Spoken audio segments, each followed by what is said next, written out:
Paul circumcised Timothy? Wait a minute. We just went through the whole Jerusalem council, and I think we've been hearing left and right that Paul was making his stand against circumcision for the gospel. That if somebody was going to add circumcision to the gospel, it's a false gospel. Why in the world is Paul circumcising Timothy right here? Well, let me tell you, it's not for the gospel in the sense of earning salvation. That's clear. The text tells you what's going on.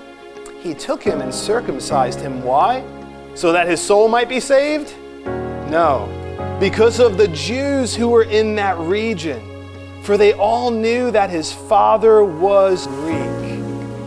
Okay, so if Timothy starts traveling around with Paul and he's going to synagogues and he's not circumcised, the Jews there would look at him as a pagan, and then it would hinder missionary work.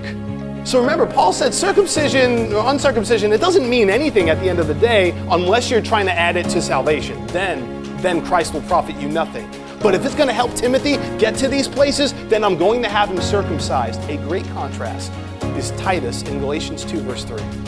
When Paul brought him to Jerusalem and the Judaizers, those who were teaching faith in Christ plus circumcision plus the law saves you, when they wanted to have Titus circumcised, the answer was no. We're not doing that. Titus was a full-on Gentile, and we're not getting him circumcised so that you guys can think that now he's saved. In Timothy's case, remember, he was part Jewish.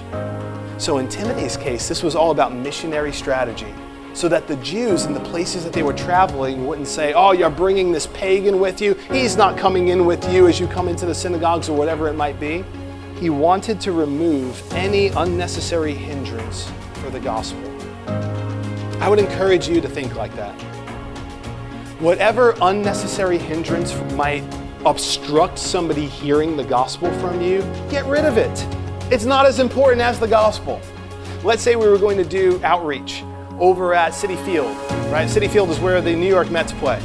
And let's say before we went there, we got all t-shirts, TEFC t-shirts with Yankees logos on them.